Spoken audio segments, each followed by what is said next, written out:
team targets. All the best to everybody at iRacing Brazil. Silvestro, and I hope all the iRacers in Brazil are having a lot of fun on iRacing. Hi, I'm Justin Wilson. I want to say hello to all the iRacers down in Brazil. Hope you have fun, enjoy the racing, take it easy. Hey, I'm Wyatt Gooden, and iRacing Brazil, awesome league. You guys are great, cool league. Mandar abraço aí pro pessoal do iRacing Brasil, continue jogando aí.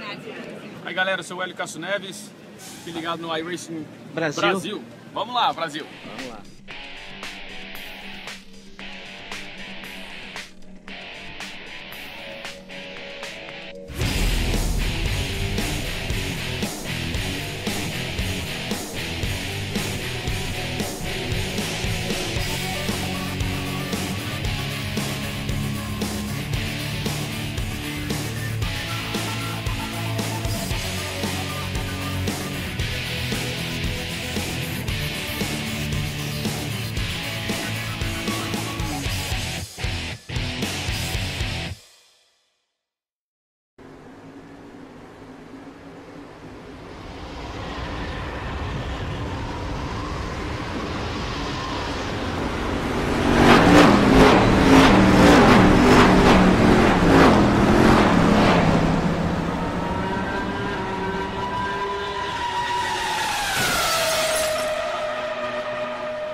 After taking his second victory in the 16th Street Racing League 1 week ago at Phoenix, Matt Cook for AeroX Racing is your new championship leader, opening up a 19-point gap over Tim Holgate, who led the early part of the season. However, after running 3 ovals in a row, we now move back to the road courses, and with that, the International Light Technologies Road Course Championship, the first of the stops here at Barber Motorsports Park, where we'll be racing today for 52 laps around this tough, technical, difficult racetrack. And then in 1 week's time, we'll head over to Indianapolis for the road course as we begin our festivities of Indy.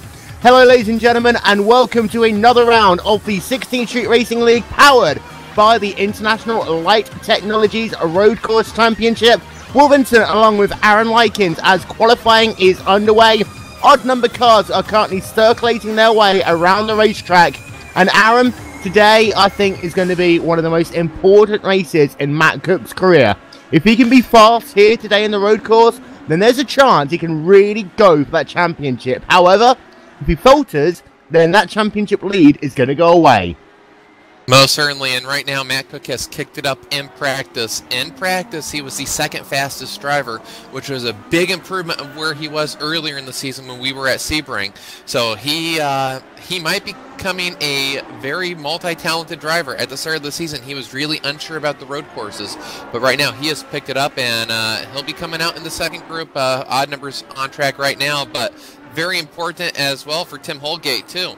He too was P3 in practice, so it's great that P1, P2 in practice right next to each other.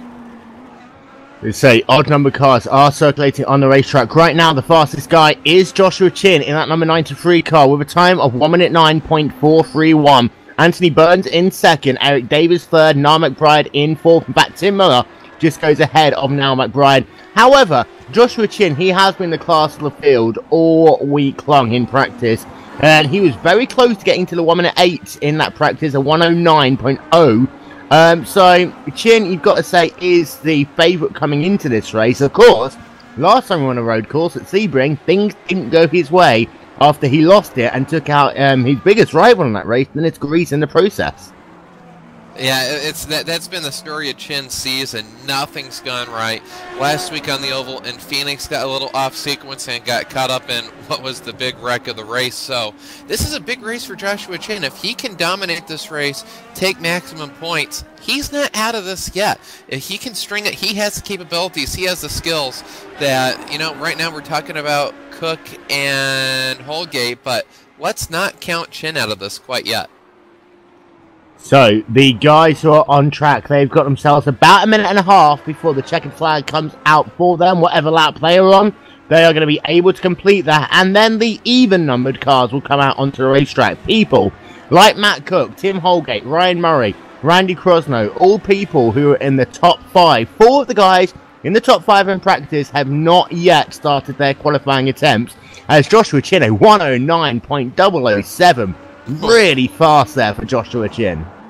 Really fast. That's 0.8 of a second faster than what anyone else did in practice. So right now it looks like Joshua Chin will be the class of the field, but there is one thing about this racetrack. This track, you mentioned, I think you used every adjective in the world to describe just how difficult this place is, and you probably could have said 10 more and still not have said just how difficult of a place this track is. Especially once we start getting lap traffic, lappers, they may want to let you by. This is a very difficult place to pass, so for Matt Cook and anybody behind him, if you can just stay in touch with the leader, make him perhaps make a mistake in lap traffic, make him force the issue just a little bit, no win here is guaranteed. No one indeed, and that's one of the big points of this race, I think, lap traffic. This is the shortest road course in terms of times we're going to go to all season long. And also, it is one where we get the biggest variance of times. It's not like, you know, Watkins Glen, for example, where the times will be pretty close together. Here, we will see some big disparity between the times. For example, you've got Vic Cordial, who's currently 13th in qualifying right now. And that is going to be all he can do as qualifying time is up for the odd-numbered cars. We currently have an 8-second gap between Josh Chin out front and Vic Cordial in last place. But then you've got the likes of John Paulsett, Kevin Kress and Brandon Trost. They are still 4 seconds off the pace. And, you know, that means that they're going to be lapped, what, every 15, 16 laps or so? And there's a possibility that we almost get that multi-car element to it, where you've got to just sit behind and wait to make that pass. Because in these cars, you can't get away with making those big dive bombs. Oh, certainly, and that's what I'm saying. For whoever, if somebody does take the lead, right now it looks like Joshua Chin, if practice times and his qualifying time is anything to go by, we'll see if Matt Cook has anything. He might be able to pull something, but for whoever's in second, it is going to be imperative to stay in touch with the leader. Make the leader sort of make that dive bomb. Make that leader think, I have to get around this lap car right now. With all the elevation changes, if you can get in the driver's head in front of you, it is so easy to step on the gas just a little bit too hard and spin it here. So this is going to be really interesting. Even if the leader has a 5-second lead, I don't think anything is safe because this track can bite you in a heartbeat. So of the guys who were on odd numbered, you had Josh Chin at 109.007, Paul Jenkins at 110.518, and then you had Eric Davis, Anthony Burns, Tim Miller. They were your top 5. However, now on the racetrack, you've got Ryan Murray, Todd Bettenhausen, Pierre Bourdon, Courtney Terrell, Justin Petchower, Terry Matinson, Joe Brandt, Randy Crosno, Brendan Lichtenberg, Matt Cook, David Sockrider, Tim Holgate. And I think for Chin, actually, the fact he's an odd-numbered car, that probably played into his hands. He just knew, I can set whatever time I want to, and I can set the benchmark. Now, these guys have got to try and find some way of coming close to it, and I think that additional pressure is going to really make things interesting as far as P2 back goes. Yeah, Chin just laid down the time. Sometimes, what we see in international motorsport, people sort of want to hide what they have into the last minute, but I like that strategy. Go out, put down the time, and say, if you want it, come get it. I don't think you got it, and right now, Matt Cook starting his flying lap, so right now, currently no time. We should be getting times, and just a little bit for the cars that have taken the track, but right now it's a 1.5 second gap between first and second, and we'll see if anybody in the second run group has anything to get close to him. So, So we've got ourselves about 7 minutes for this group, plus the time after checkered flag comes out for people still on laps. And Ryan Murray was the first one to really do a competitive lap time, but he only goes 4th for the time being. Randy Krosner, he goes 6th, and David Sockrider 7th provisionally for the time being. By the way, a total of 28 cars have made that trip to Barber Motorsports Park. There was a transfer race earlier, however, due to the fact that less than 10 people showed up, everyone was able to transfer over to the main race here today. And I think for those guys who were on the transfer race, what it was racing experience. Especially as you had some fast guys there, you had some slower guys there. They know how it's going to be running in race conditions in traffic. And Anthony Burns, he did win that race as Tim Holgate goes 3rd and Ryan Murray goes 2nd. But I think for Anthony Burns, I think he got a bit of an advantage, especially when you look at the guys in the top 10, for the fact that he knows what it's like to have to be patient behind cars. Yes, that patient aspect, you can practice. You can be in a practice situation. There was 1 hour, 40 minutes of practice before we started qualifying, but until you get into that race element, and you have cars out there that are racing, not just practicing, where in practice people are going to be more conservative, just let you by. We're going to have racing, and the times mid-pack on back are very close. So the leader is going to get into maybe a train of 2, 3, 4, 5 cars. They may not be willing to just lay over and give way because they're going to be in a battle by themselves. So to get experience earlier tonight, I think is going to pay dividends later. And I've said it, I don't think this race, the leader can have a big lead. This track is so tricky, and with so many cars out there, 28 cars, this is going to be a very crowded racetrack over just 1 minute 9, 1 minute 10 second lap times. That experience certainly is going to pay off. Keep an eye on Matt Cook. He comes past start-finish line. What's it going to be for him? It's going to be a 1 minute 10.450. So he is currently scored in 4th position behind Tim Holgate and Ryan Murray. Of course, he did go faster in practice. He's not been able to replicate that in qualifying. He's got David Sockrider ahead of him. So that's not going to be too much of a distraction because Sockrider is only about a second a lap slower, and he might be able to get a bit of a draft towards the end of this lap if he plays his cards right. It does look as though that Cook is doing this lap as well. But then you've got a couple of people trying to get some space right now. People like Kerry Bettenhausen and Mark Schaefer just trying to get a little bit of space on the racetrack because short track, a lot of cars, it can be you start a lap 4 seconds behind someone and come the end of the lap, you're right there on top of them and you lose out. Oh, yeah, and there's nothing you want to do. You really got to, while you're driving, do the math. Okay, I'm 1 second faster than him. He's 9/10 of a second. I have to back out coming to the line or maybe a few corners behind. So you really have to weigh what lap do you want, which really adds complex factor into qualifying on when do you want to catch that car.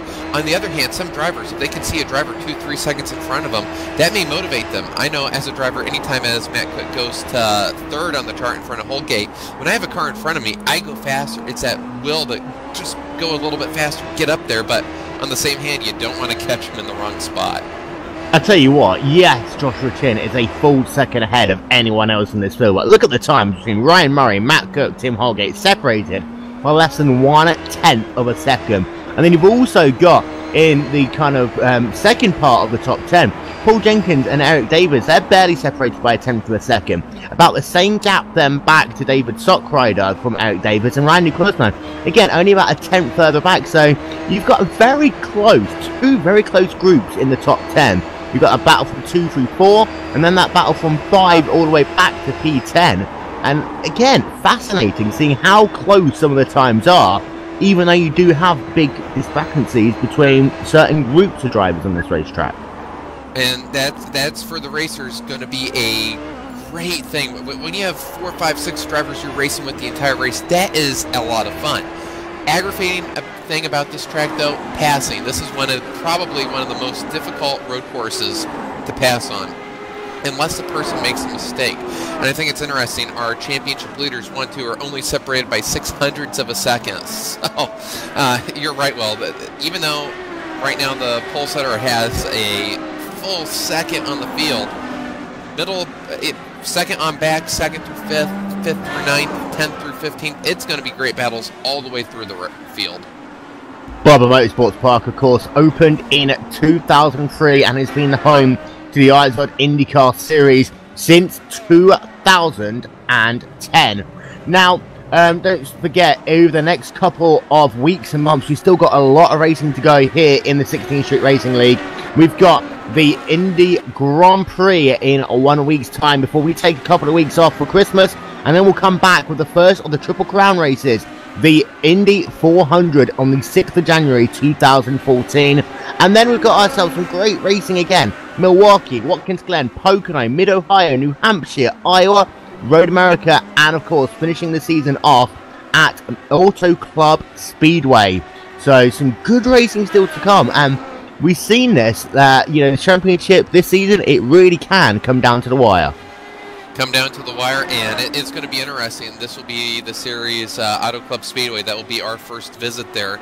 So a lot of unknowns. So these race teams are really going to, as soon as they can get on track, I'm sure drivers are going to be working for a setup for that race. It's going to be a new track, never visited, and I wouldn't be surprised if this championship comes down to the final lap. Track temperature right now, by the way, is 78 degrees Fahrenheit, a northerly wind of 2 miles an hour, and 55% race humidity. The road course portion of the 16th Street Racing League is brought to you by International Light Technologies.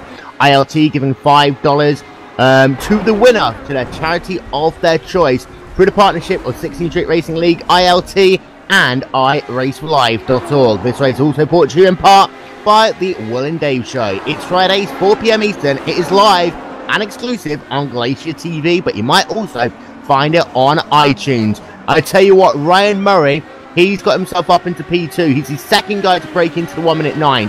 Matt Cook, this is his last lap. He has got a car ahead of him. I'm just trying to see who that is. It's Joe Branch, who is way off the pace here, and I think that's just ruined Matt Cook's lap, because he's getting to that dirty air, and he's just not being able to find a way past, and he's losing time right now. He's going to lose time, and coming into the chicane, this is where he's going to close up a lot. Now, if Joe Branch sees him and lets him by right now, this might be good for Cook to get a tow, but Joe Branch has he's qualifying himself. He isn't exactly going to get out of the way, and he has no reason to, so, this is going to be tricky for Cook here. He's the last of the top four, and I don't think he's going to be able to get anything there. You see, this is what we talk about. In this race, passing can be very, very difficult, and we'll see what the lap time is as Cook comes past the start-finish line, just to give you a comparison. One lap behind a car who's about 2-3 seconds off the pace. See how much that will affect you as Cook comes past the line, 1 minute 10.6. I think he could have gone faster, because he was stuck behind Joe Branch for the majority of that lap, but pretty much everyone has qualified. It's a standing start here, so we're going to run through the top 10 drivers in the grid right away. Joshua Chim, pole position in that number 93 car. Lining up alongside him will be Ryan Murray. Row number 2, Tim Holgate, Matt Cook. Row number 3, David Stockrider, Paul Jenkins. Row 4, Eric Davis and Randy Croslow. Row number 5 will be Anthony Burns and Courtney Terrell. As I say, 28 drivers have made the trip over to Barber Motorsports Park here today. Standing start, Aaron, gonna be crazy for the first 2 laps.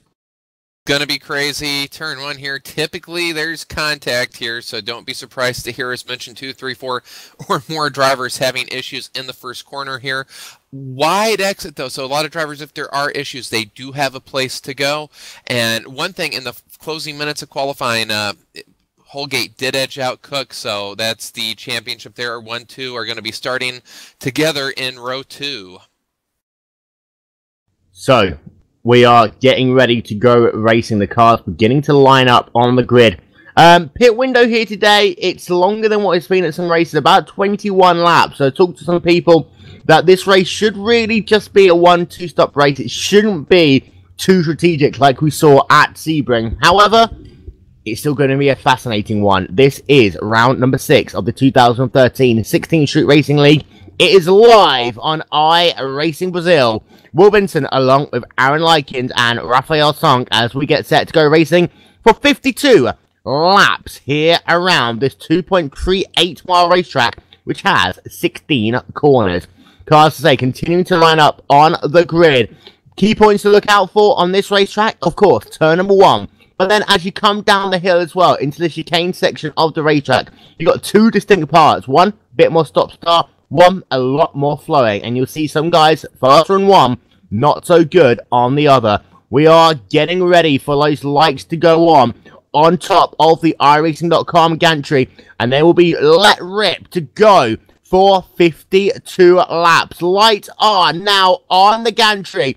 Any moment now, they are going to go green. We'll be racing here at Barber Motorsports Park, and it's away we go. There's a very slow car, Randy Crosno there. He's going to bulk up the field, and they're going 3 wide down into turn of 1. Can they make it through? There's a little bit of contact. Courtney Terrell goes a little bit wide. Oh! And we've got, I believe that is Eric Davis there, who's spun around in turn number 1. We'll get confirmation everyone out in just a moment. However, it does look as though Chin got off to a good start. And then your top 3-4 drivers, they are as they started, so no issues there. Back in the field, it looks as though that we have had that one incident down at turn number 1. They're coming down to the hairpin, the middle part of the pack. And we've got another car turn around that looks like Tim Miller and also one of the Bettenhausens there. And Terry Matinson involved down at something at the hairpin. It looks as though that Brandon Trost is off there as well, as is Kevin Kress. But Aaron, crazy first part of this lap. And it's not going to settle down yet because now we're into the fast section of the racetrack. And if you've got some guys who are trying to make positions back, this is where things can get really hairy. And not only that, if any drivers had maybe a little bit of contact and got a little bit of suspension damage, this is where it's going to show up on the elevation as we have another car off the track. He keeps it going. I believe that's Niall McBride there. And let's see if he can rejoin the track safely. He does, but oh, wow, that was a anxious first lap. And we have a car already entering the pits, so I wonder if maybe someone damaged another driver entering the pits. Yeah, we'll get confirmation of that. I believe that is Kerry Bettenhausen looking high above there. We've got a couple of drivers, Anthony Burns, and he had a good qualifying. He's on pit road. Kerry Bettenhausen is on pit road. I expect to see a couple of other drivers potentially hit pit road in the next lap or so if they can't get their car to handle the way they want to. Vic Caldwell, by the way, he's trying to work on Tim Miller. Tim Miller, he qualified for this race in the 11th position, now running down in the 22nd spot as Brandon Trost is off the racetrack again down at turn number 2. So not a good day right now for Brandon Trost. However, up front, it is Joshua Chin. He is leading the way in that 93 car and already putting out a pretty sizable lead to Ryan Murray, who's running in second. In turn, putting out a lead over Tim Holgate, and Matt Cook is keeping on to the rear of Holgate for the time being. He's keeping up with him, and that right now is the battle between first and second in the championship. We're still early in the championship season, but it's never too early to be talking about points. And Holgate, what a save off the final corner. That would have been disastrous there, Matt, and I'm sure Matt Cook's eyes got really wide as Holgate almost essentially got into a tank slapper off the final corner. Matt Cook might have been able to pass, but I think Cook got out of the gas having no idea which way Holgate was going to go. Very close call there. And what it has done, it's meant that Ryan Murray has been able to pull away a little bit more. Oh, no, actually, Ryan Murray, that's not, I take it back. I saw a very slow car ahead of Tim Holgate, which I believe is Kerry Bettenhausen. They're coming up to lap traffic already, and Ryan Murray... Kerry Bettenhausen right in front of Holgate, just about lost it, so now Holgate's seen a car in front of him almost spin. So again, first couple of laps here, until those tyres warm up, can always be a little bit scary, but a couple of drivers in the top 5 really have had some heart-in-the-mouth moments. Out front, though, it is Joshua Chin. He's been able to pull out already over a 2-second gap to Ryan Murray, who is running in that second position. Of course, Murray, the only other guy to get into the 1-minute 9s in qualifying. Joshua Chin, he's lapping in the 1-minute 9s. Last time by, Ryan Murray almost a second slow. He's got a car off down at turn number 1. That is Niall McBride. And that's one of the hardest parts to get the car back on, because you come onto the inside of turn number 2. It's a blind kind of cambered corner, and if you're coming through there at speed, you really can't see what's going on as Eric Davis pulls his car out of pit road, but it does look as though he's got some substantial damage to that number 27, that number 65 car. Lots of damage, and I think the phrase lots of damage is going to be something we're going to be saying a lot of. Already, we're 3 laps in. We've had a ton of close calls for the front runners. Already lap traffic, and this is why I say no lead is safe here. This track is so difficult. It can bite. Ooh, Matt Cook just about spins it coming out of turns 7 and 8, and now he has Mark Shute. Matt Cook in a full cart. Wow. Matt Cook just 4-wheel drifting it around the lap car. Mark Shute got off the racetrack, kept it out of the wall and the sand trap. So this is going to be a very active race to stay on top of. And Matt Cook lost about 3 seconds in the process to Holgate in front of him. So for the time being, Holgate is gaining points over Matt Cook in that battle for the championship. Having a look through the field, however, and you have got some separation between these cars already, and that is the sort of thing that we normally see here at Barber. Once things settle down, it is difficult to pass, and it's a case of just managing your tyres, managing your fuel load, managing your emotions, and you only really see passing with guys coming back through the field or during the sequence of pit stops that we're going to have here. And I think another way, a lot of drivers in the back of the pack, their strategy is going to be attrition. We have already seen a lot of off-road racing. I don't think we've seen the end of it, and that's the best way to make positions here. A good way to make a pass is, this track is so difficult. If you get in a driver's head, if you just are lurking behind there, maybe peer your nose out, make the person think you're going to make a pass, it's very easy for that driver to overdrive the track, and that's a real tricky thing here. This track it's so finesse, so technical. You can't power the car. You can't slam the car around. At Watkins Glen, you mentioned there, you can really throw the car around. You can't do that here. Indeed, you can't. To give you an update on guys who are out of the race, by the way, Eric Davis is out of the race. He had that incident down at turn number 1. We'll get ourselves a replay of the first laps or so in a couple of moments. You've got Mark Schutte 2 laps down out of the race. Kerry Bettenhausen, he's back on the racetrack, but he's scored 1 lap down, Aaron. Yeah, and Eric Davis actually just spent a lot of times in the pits, and he is back out right now.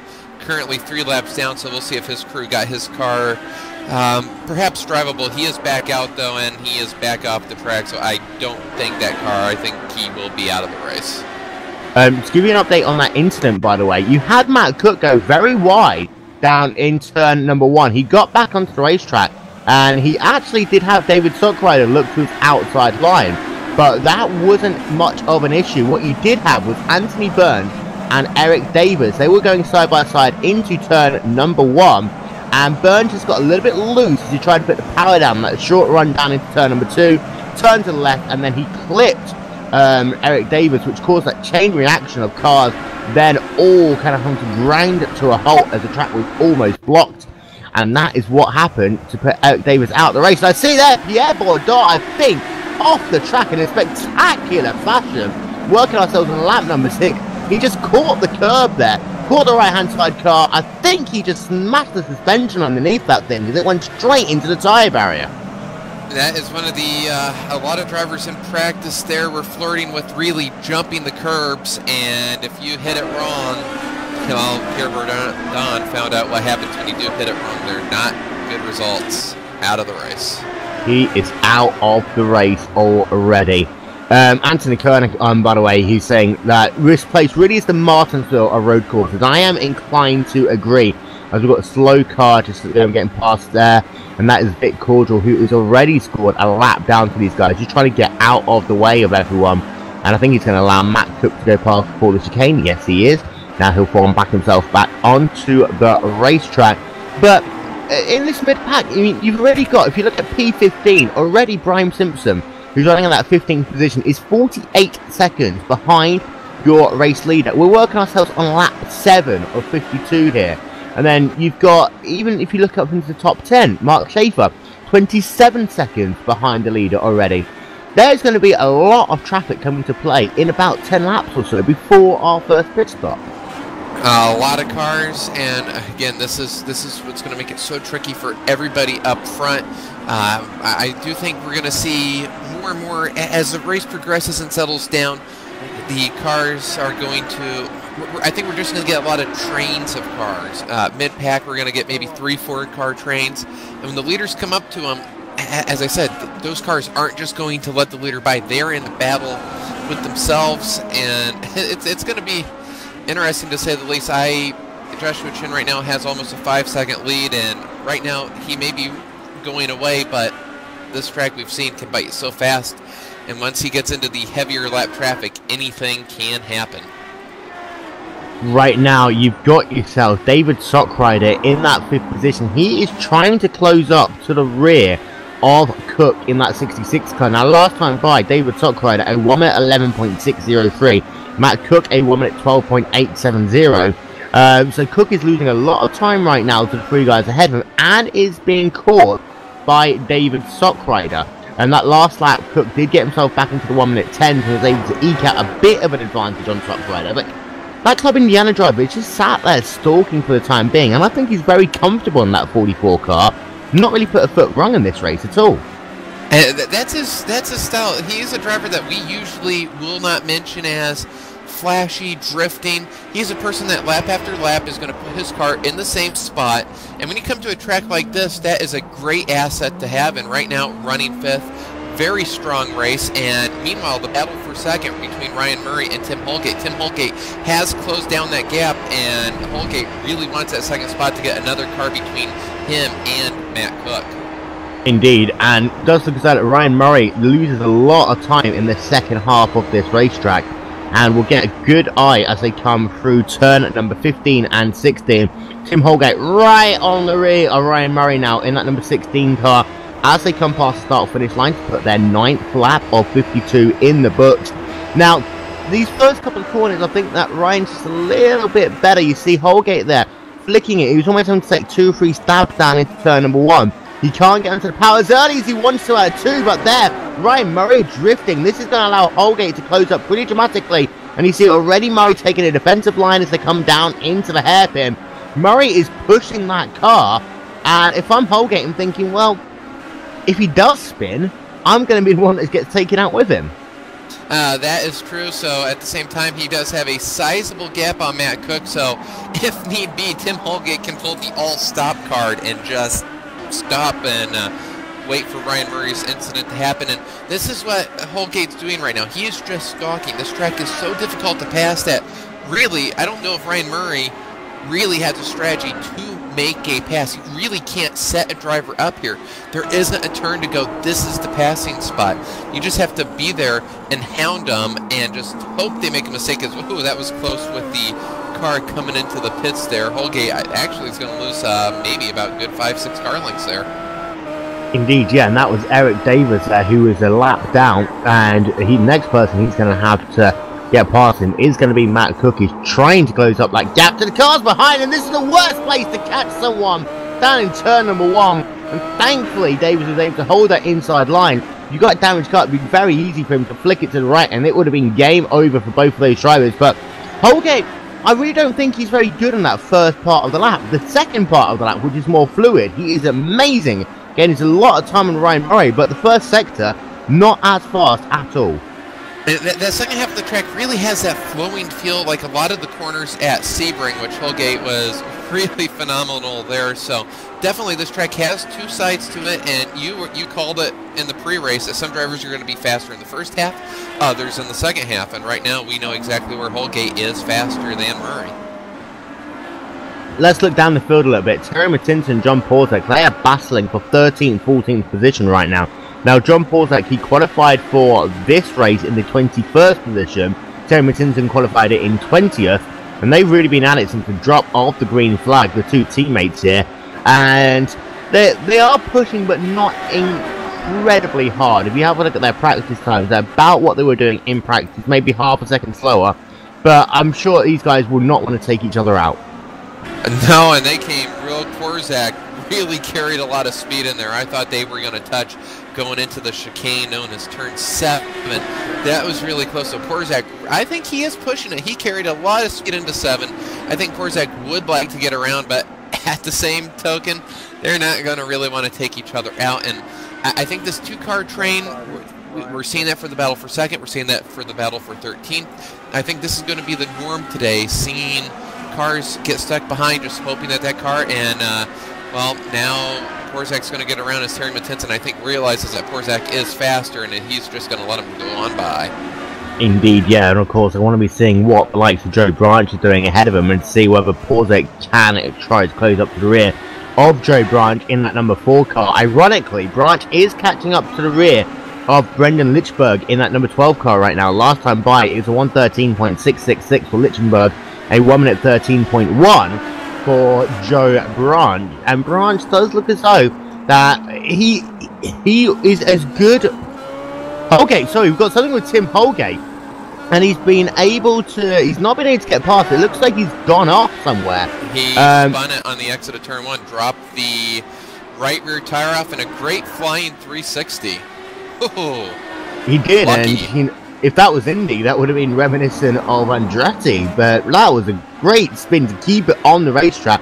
Kevin Kress was able to get ahead, and though he was still behind him actually, but Holgate was able to get back onto the racetrack, no damage, just a bit of a battered ego for him, and he is now well behind Ryan Murray on the racetrack, and just trying to see where Matt Cook is as well.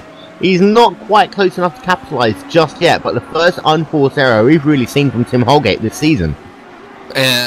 Yeah, that's that is so easy to do here. That wasn't unforced error, but it's so easy out of one just to drop that tire, just maybe get it on the paint or just on the other side of the grass. When you apply the power, it is instant. Around you go.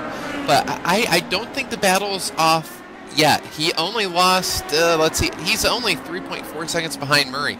I think he can close that back up, so look for maybe around lap 40 if nobody makes any mistakes. I think Holgate will be back up there, so going to take a while, but I expect Holgate to get back up there. Out front, however, Joshua Chin has now eked out a 7.5 second gap over Ryan Murray. We'll run through your top 10. Joshua Chin is leading, as I say, by 7.5 seconds over Ryan Murray. The gap between Murray and Holgate is now up to about 3.5 seconds on the racetrack, and a further 4 seconds back to Matt Cook, who's running in that 4th position. David Sockrider in 5th, Randy Crosno in 6th, Paul Jenkins 7th, then Courtney Taylor, Mark Schaefer, and Matt Kingsbury. They round out your top 10. I was having a look at a battle between Brian Simpson and Tim Miller. Now, they were battling right ahead of the leaders. And then it does look as though that Simpson was able to keep that position ahead of Miller, who was charging.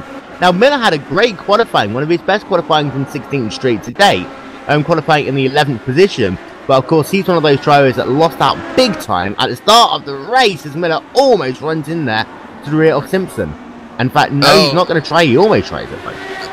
He almost tries it. Maybe he can get a run down into turn 5. And meanwhile, Anthony Burns behind him goes off the track and stays on. That's a very easy place to go off and not stay in the race. Great job by Anthony to keep it there. And meanwhile, and I think it's important to keep tuned or stay watching this 3-car battle, because coming up behind him is Ryan Murray.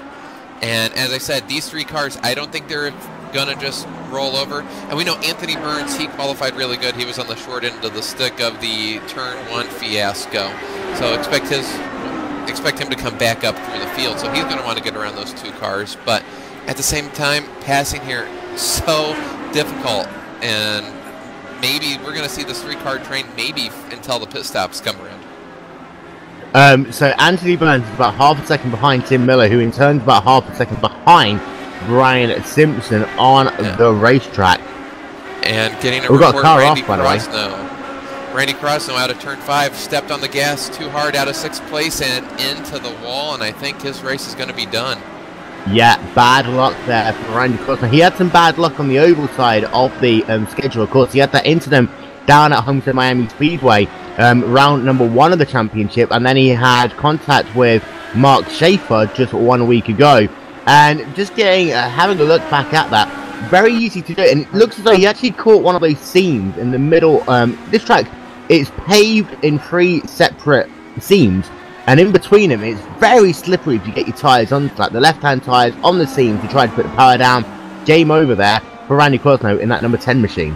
And his season, this is so far just, if there's ever a season to forget right now, it's Randy Crosno's. As you mentioned at Homestead, not his fault. At Phoenix, not his fault. Just when racing luck goes bad. Oh, speaking of racing luck, Ryan Murray just about got taken out by Anthony Burns, who went off the track very close there. That would have been very unfortunate for Murray. Burns keeps it on the track or keeps it straight, barely off the wall, but that was a very close call. And already Tim Holgate now maybe within just 1 second of Murray. Yeah, it does look as though that Holgate was able to get the better of working through that lap traffic. In that, it does look as though that Tim Miller lost out the most, however. He's fallen behind all of those cars. And Brian Simpson, of course, is still at the lead of that train, but Tim Miller is quite a bit further back from where he was about 2 to 3 laps ago. Simpson goes very wide, though, down at the hairpin, and that gap is going to be closed right back up. Now, if you're Matt Cook, you're thinking, now I've got to do it. And one car trying to do it, especially if you're not running the top 3, I think sometimes people forget that you're, you know, there and you're trying to put a lap on them. Oh, certainly. It's so accurate. Everybody seems very polite. Oh, here comes the race leader. Got to let him by. Oh, here comes second place. Here comes third. And then, oh, fourth? No, never mind. I'm going to keep battling who I'm battling with. And you're exactly right. Once you get so far through the field, you just forget that car's on the lead lap and wanting to get up there. So, we currently have 12 guys scored on the lead lap. The last guy who is on the lead lap is John Porzak in that number 27 machine. And this is what I was saying to you, by about lap 15, lap 16, a lot of guys we scored 1 lap down. And we're getting to the point that the guys in the top 10, they're only about 5 or 6 laps away from being put down a lap themselves. A great, exhilarating pace that Joshua Chin is putting on right now. An absolute clinic out front in that 93 car. However, between Ryan Murray and Tim Holgate, last time by 1 minute 10.6 for Tim Holgate, 1 minute 11.0 for Ryan Murray. Holgate is back on the charge. He's back on the charge, but he is pushing that car. This is a track that you can't push. I am really worried for Holgate right now, making another unforced error. He is really sliding the front end of that car. He is really pushing it right now, and he might be thinking he needs to get close. He might be able to make the pass during pit stops, maybe pit a lap earlier or a lap later to be able to get around him, because I don't know if passing him on the track is going to happen.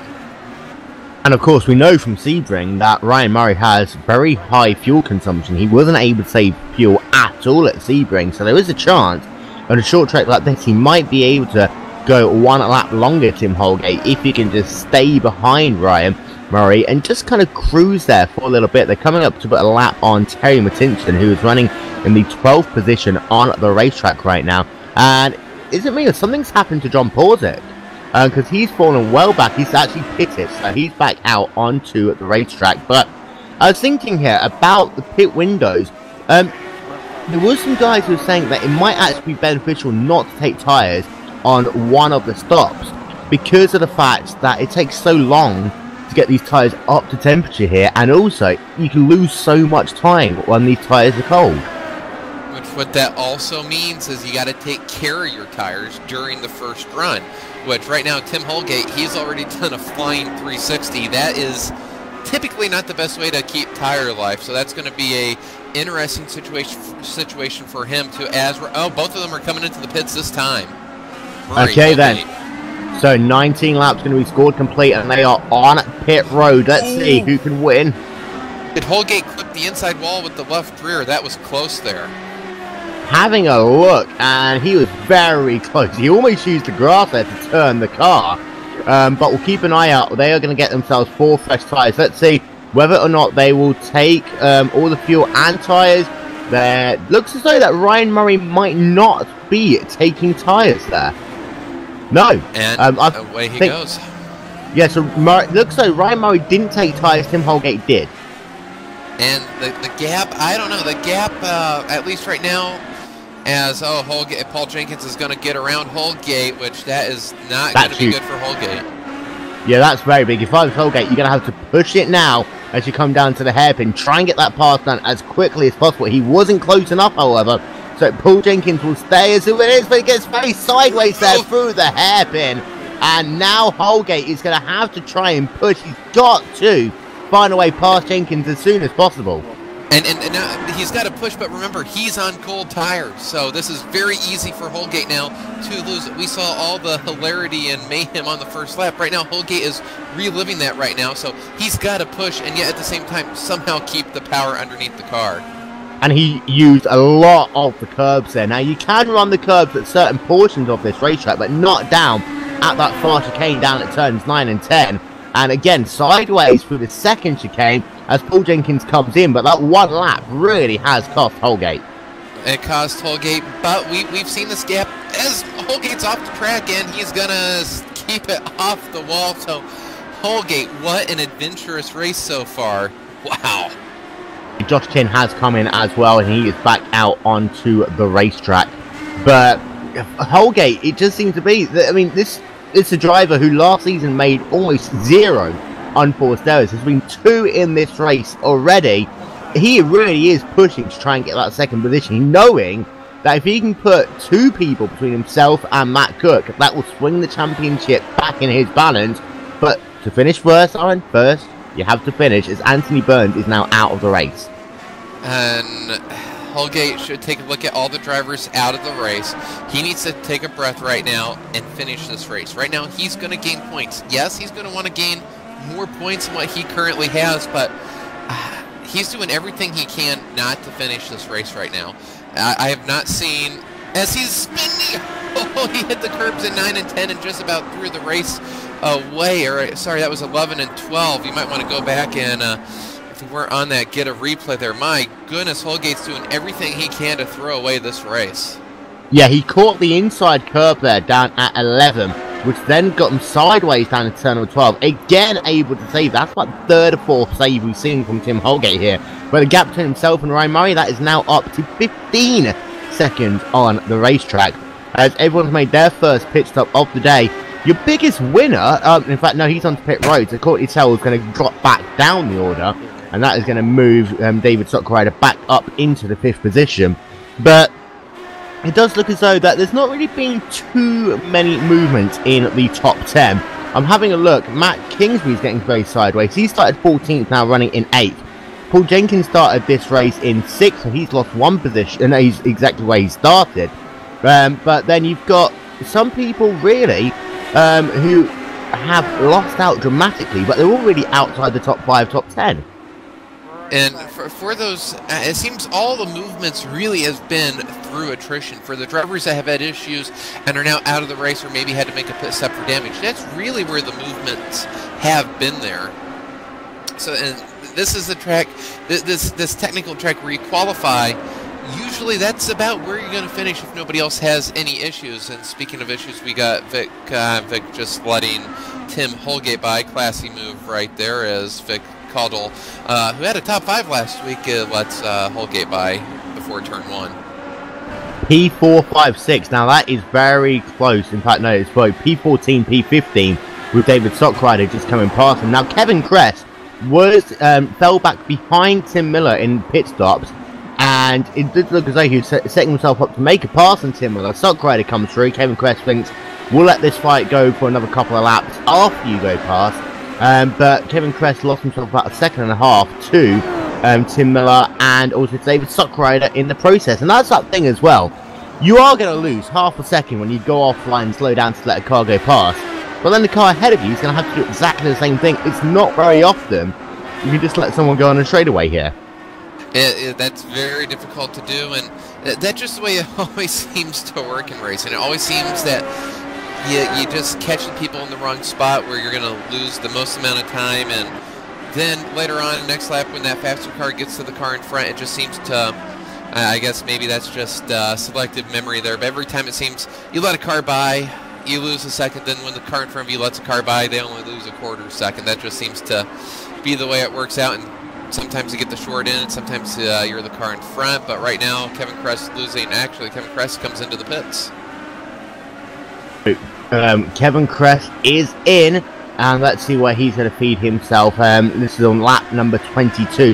One of the latest guys to make a pit stop. Now, from what I've done the maths with, is that these guys are going to have to do long stint, short stint is the most easy way of doing it. However, some guys might just try and put that short stint somewhere else. We know Ryan Murray and Tim Holgate, they're spent about the same amount of time in the box. I tell you what, though, Holgate's going to lose out again here. Because he's got Nell McBride and Brandon Trost. They're battling hammer and tongue. These two guys don't like each other. And rolling wide through the middle.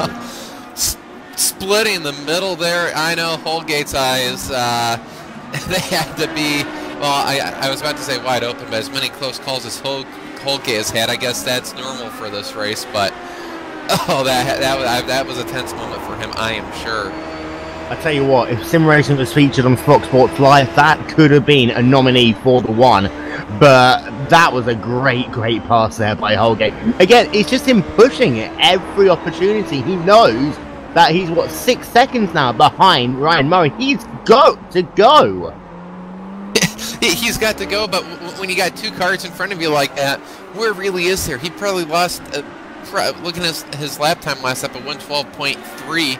compared to Murray's 110.9. So that was 1.3 seconds right there, which if he didn't go 3 wide there, that probably would have ended up being 3-4 seconds. So Holgate definitely pushing for it, and so far, you might say that move might be the one. Right now, Holgate, his saves that he's had this race, you could have a whole highlight reel just of him sliding this car around and having phenomenal saves, and we're not even halfway through this race yet. We are going to be halfway at completion of this lap for those of you who are just joining us. Round number 6 of the 16th Street Racing League, powered by International Light Technologies here on iRacing Brazil. Wilbinson, along with Aaron Likens and Rafael Sang. Joshua Chin has a 15.2 second advantage to Ryan Murray, who's been able to gain 5 seconds in this race over Tim Holgate. And the majority of that has been since this first pit stop. But last time by, Ryan Murray lost 0.7 of a second to Holgate as he was forced to negotiate some traffic. Matt Cook in 4th is 6 seconds behind Tim Holgate, but the last guy in the top 5, David Stockrider, is almost 18 seconds further back right now. So, for Matt Cook and David Stockrider, I think they're in a let's just bring the car home phase of the race now. And Matt Cook last week said he had very limited experience here, and if he could just get through this race clean, he would be happy. And right now, to win championships, you don't need to win every race.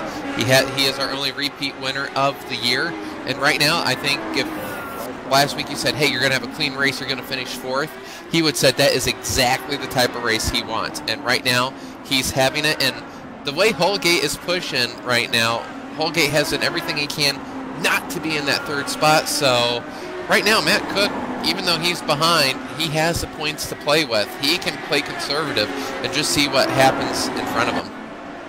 So this is the second half now of the race as Cook gets a little bit sideways there, coming out of turn number 2. Yes, turn number 2 on the racetrack. Now only 8 guys scored on the lead lap. The last 3 of them are Paul Jenkins, Randy Crosno, and Mark Schaefer. As Schaefer has to go around the outside there of Brandon Trost down into turn number 12 on the racetrack. Don't forget, the Will and Dave show every Friday, 4 PM Eastern. It is live, it is exclusive, and it is on Glacier TV. As Holgate is losing, no, he's gaining a little bit of time right now over Ryan Murray in that battle for P2. I'll tell you what though, we have still got some people trying to make moves up through the field, a little bit further down the racetrack. Earlier on, you have Joe Bryant closing up the rear of Lichtenberg, and Lichtenberg goes off there, down at the second to last corner. That is going to allow Joe Bryant to close that gap back to about 2 seconds on the racetrack. Now, Bryant has been very consistent here today. You cannot say the same thing about Brandon Lichtenberg. He's been under a lot of pressure from Joe Bryant. And again, like Holgate, just made a few small errors. But a small error here is like making a big error at a couple of other road courses because it's all so slippery when you touch those curbs or those white lines. Yeah, yes, it is. And not only did that allow Joe Branch to close out, but for Holgate, that made the pass really easy. So that was one of those moments where you get the good end of the battle there. So Holgate had to not do anything to get around Brendan, but on the same hand, that allows Joe Branch to close in. And behind him, I guess Matt Cook sort of jumped the curbs there, trying to get around Kevin Kress. I think it looks like Matt Cook now, I don't really understand this. He seems to sort of be pushing. He's really not under any direct pressure. He's got almost 20 seconds of the car behind him. Maybe he thinks he has something to get up to Holgate, but Matt Cook has really been pushing it in the slap traffic, and I don't know if that's the best thing for him to be doing right now. Of course, though, at the same time, these guys, they normally naturally drive at 95%. And that 95%, you know, it can look like they're sideways all over the place, but if you ask them to go half a second slower, that's when we start making even more enforced errors. Oh, that is a very good point to make. Sometimes when you drive conservative, that's when you're... And another thing, these cars are meant to be driven on the edge. One of the problems a lot of new drivers to this car have is they don't push the car. This car is made to be pushed. If you don't push it, you're not optimizing the downforce, you're not optimizing the tires, and you can have a lot of incidents that you just go, well, what just happened? I don't understand why the car didn't do that. This car is made to be pushed. run through your top 5. Joshua Chin still leading by 16.3 seconds over Ryan Murray. Tim Holgate still in 3rd. He's closed that gap though, back up to 3.4 seconds. Matt Cook still running in 4th, but he has dropped back from Holgate these last couple of laps. And then in 5th is David Sockrider in that number 44 car. So we're working ourselves on lap number 28. So our first pit stop was somewhere between about lap 18 and lap 22. We expect these guys back onto pit road in about 10 laps time. For Holgate, do you think that he's just got to try and do the same thing again? Come onto pit road and just try and beat Murray there? Or do you think that he's now got to go in another strategy, perhaps pit a lap earlier, and then, you know, just do 2 blistering laps? Or what do you think he can do from here? Yeah, I do think so, and he did not... Oh! Holgate, yeah, that's what he's not going to want to do as he gets on the power, almost does exactly what Randy Crosno did earlier in the race, thankfully for Holgate. He is still in the race, and at the same time, that's not going to hurt him that bad as Ryan Murray caught Vic Caldwell in a bad spot, lost some time, so really this lap I don't think there's going to be that big of a change, but I think for Holgate what he's got to do, and what I was about to say before Holgate just about lost it, is Holgate took tires, Murray did not. This time, the roles are probably going to be reversed, but I don't know if Holgate can make the pass on track. I think you're right. He might want to pit 1 or 2 laps early and just go out and run 2 qualifying laps and hope that when Murray comes in, Holgate's going to get him there. Indeed, indeed. And of course, if any of those top 3 drivers have an issue, that will promote Matt Cook up into a podium position. But I'm thinking of Paul Jenkins right now. Let's talk about him in that number 23 car. Start of his season didn't go the way it wanted it to be. He was at the end of round number 4 in the 25th position. And he's had a bit of a better race at Phoenix. And if you have a look at the championship standings, he kind of moved up quite a bit. But now, you've got to say that with a good finish here, Paul Jenkins is really got a good chance of getting himself into the top 10 solidly now in the championship as we look to Indy. Yeah, and I think if you talked to him at the start of the year, he would not be expecting to be having this type of season, this close up to the front. Great run last week, having a great run this week. Now, Courtney Terrell now about 3 seconds behind him. But yeah, remember Paul Jenkins was in the booth last year, and I guess he decided to see what he could do on track, and well, he's been having a phenomenal season, I think far beyond what he was expecting when he came into this. So, the guys behind him, Courtney Terrell is catching him up just a little bit in that number 18 car. Of course, Courtney Terrell missed a couple of rounds of the season due to doing work with IMS Productions and the people who sponsor his race car. But last time, Courtney Terrell did a 1 minute 12.89 compared to Paul Jenkins, 1 minute 13.32. So he is reeling him in right now, is Courtney Terrell and that 18 car. And we know that Courtney can, because he had a very good showing at Sebring, the only other road course that we've done this season. Yeah, and it's good. It's a shame he did have to miss those races because he very well, the way his season has been, he might, if he would have had 2 good showings, he very well could be the points leader. So good lap for him as we now only have 6 cars in the lead lap as a driver we haven't mentioned that much because he's now 20 seconds in front of Ryan Murray, Joshua Chin, and now he's going to be closing in on Paul Jenkins, and perhaps at the end of this lap we're only going to have 5 cars left on the lead lap. 5 cars on the lead lap, and that really all comes down to Joshua Chin, who's just been absolutely dominant in this race. Now, let's not forget that as Joshua Chin, he's going to go around the outside down into the turn 7 complex, and he's going to easily make that pass. Let's not forget that at Sebring it was Chin and Dennis Gurice who, when all was said and done, should have finished 1 and 2 in whatever order in that race, because they were on a different strategy. They could have just done it on the 2 stops when everyone else was having to make the 3 stops. And I think that, you know, had it not been for that incident, Joshua Chin could also potentially have been close to leading this championship. Oh, absolutely, Joshua Chin. That was just a slight error which turned into a race-ending mistake. And if you take Phoenix last week, there was really nothing he could do in the big accident we had on the main straightaway. There was truly nothing he could do to not be involved in that accident. So this is why this race is very important for him to have a clean showing, and Ryan Murray's going to be coming into the pits this time. Indeed, so Ryan Murray is going to be the first to blink for his second pit stop, and of course Tim Holgate stays out. Now that is the interesting part.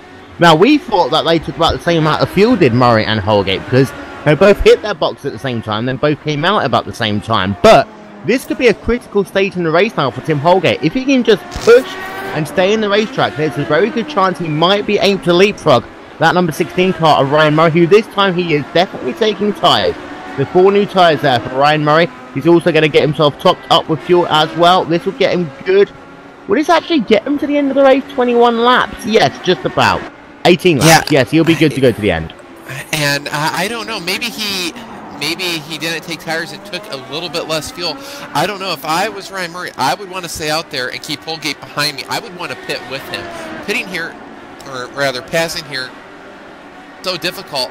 I think Holgate's got this. If he can run 2 laps by himself, I think he's going to have this. By the way, you saw on your screen as Holgate came, as Murray came out of pit road, Brandon Troe spun his car down at turn number 2 and has been struggling to get his car back onto the racetrack and has done so.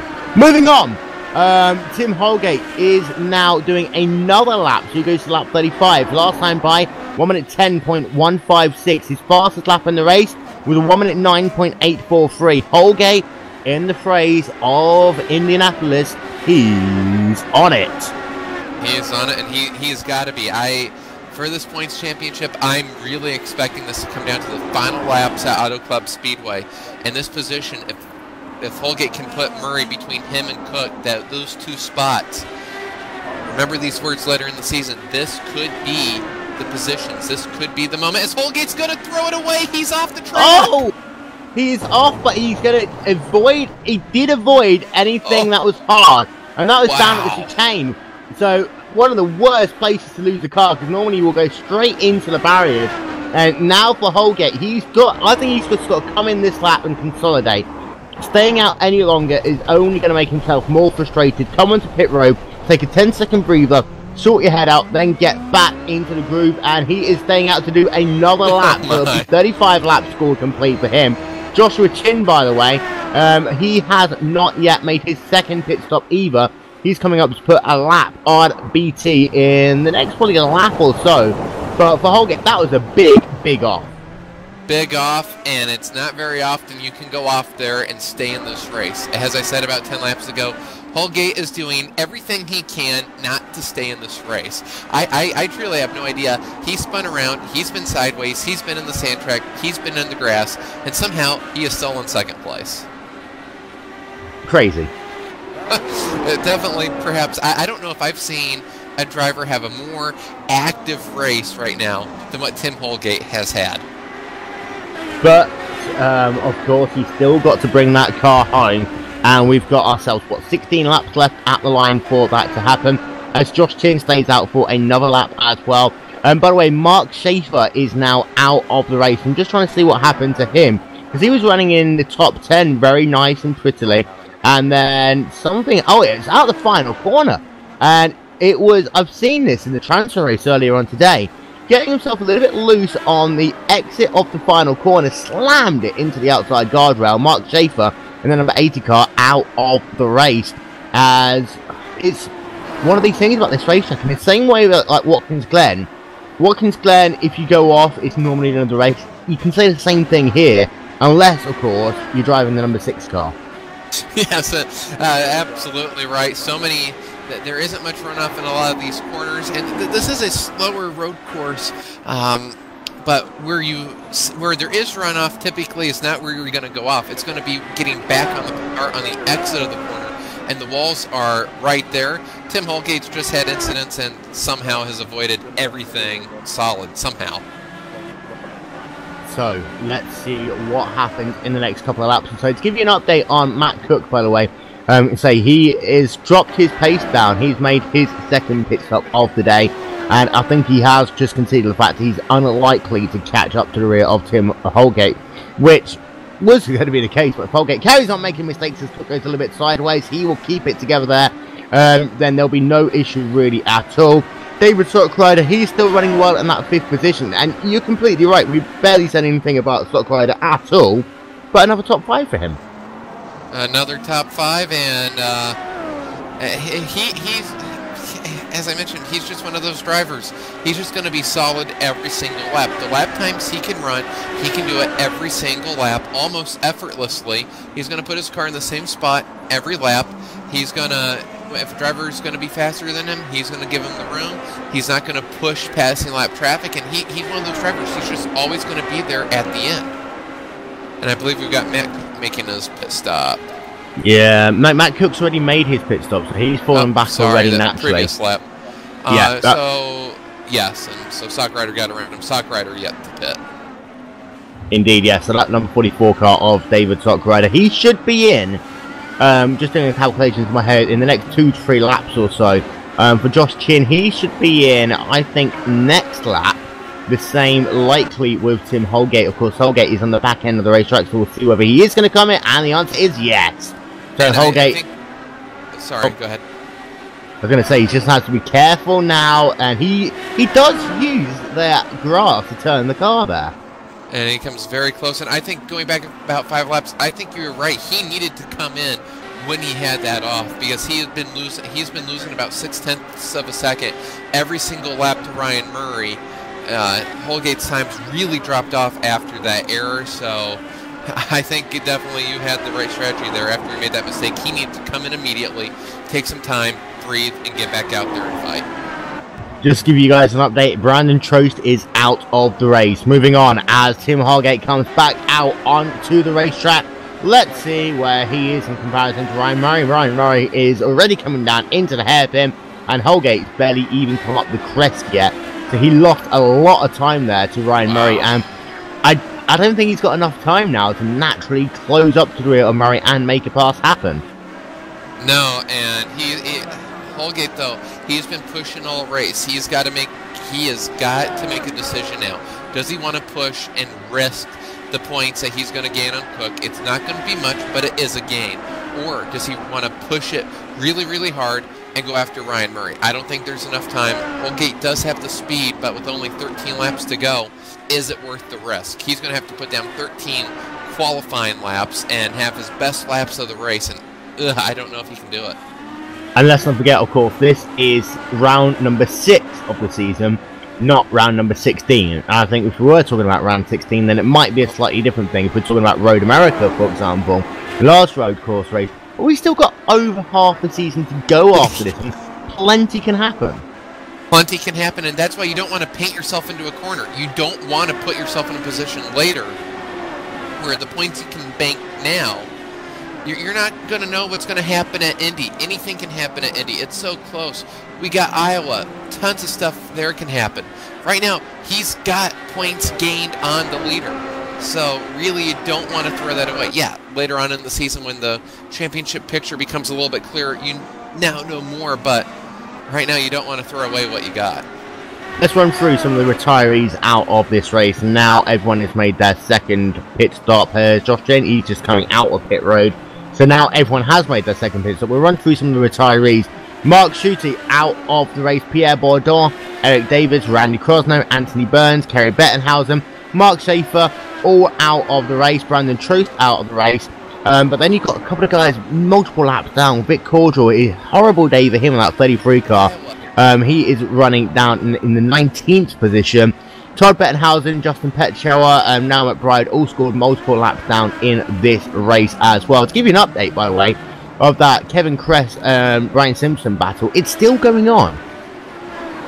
Still going on, and that as a racer, when you have a race where all race long you're battling the same guy, I don't know if there's anything more fun than that. It doesn't matter where you ran. I was in a kart race when I was younger. It was a battle for 11th out of 15, but that was the most fun I ever had. Every lap, it was just back and forth, and when you're battling, especially on a road course where typically you don't really get good battles, that's an amazing race, and I'm sure the two of them at the end of the race are gonna say, hey, great race, that was an amazing time, as Sock Rider now comes out of the pits, and he's gonna file in the 5th spot, I believe. Yes, he is, and he's got a car almost running over him there. That was Noel McBride in the 41 car. And actually, Sock Rider's not far away from being lapped himself here by Joshua Chin. That's correct, and Courtney Terrell actually is in front of him, but I believe Terrell still has a pit stop to make, if I'm not mistaken. I'm having a look, and the answer is yes. Courtney Terrell has yet to make his second pit stop.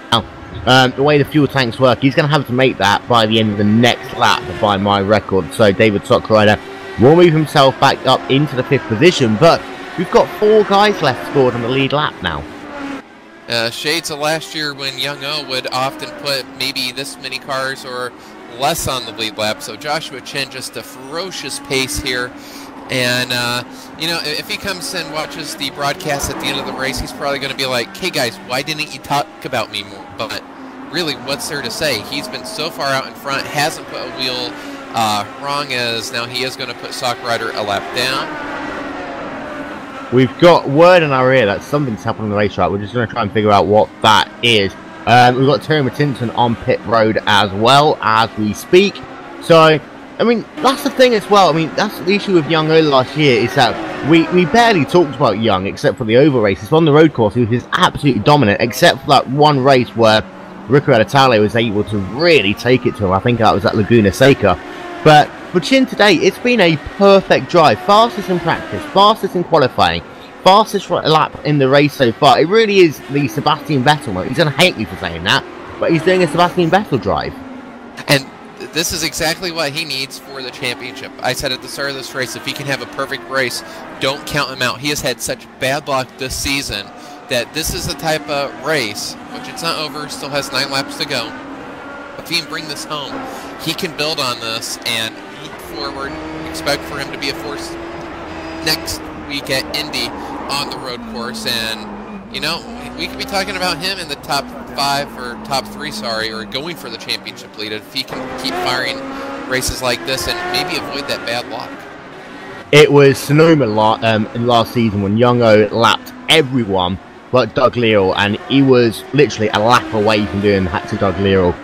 He was 1 minute and 16 seconds ahead of Leal, and he was in lap times in 1 minute 17 the entire race. So that was the dominance of Young O last year.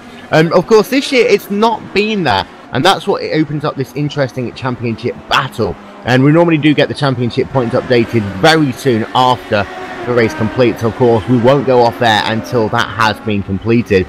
But I have to say though that there have been, the guys have kept it on the racetrack. They're doing a very good job as far as lap traffic is going, and we talked about this at the top of the broadcast. It can be difficult for lap guys to just move out the way, and you don't want lap cars per se to just move out the way, but at the same time it's always nice to let a car go past, and the lap guys have done a very good job of finding those spaces to do that here.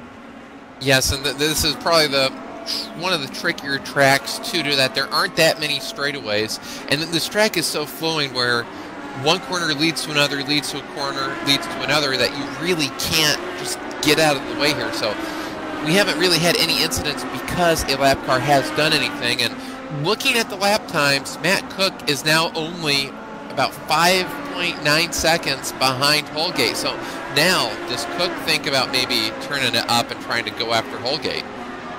Indeed, and that is going to be an interesting thing for the last lap as Kevin Crashes goes off the racetrack there. He is running in the 16th position in that number 45 car. I believe he's trying to catch up to the rear now McBride, but he's lost himself quite a bit of time.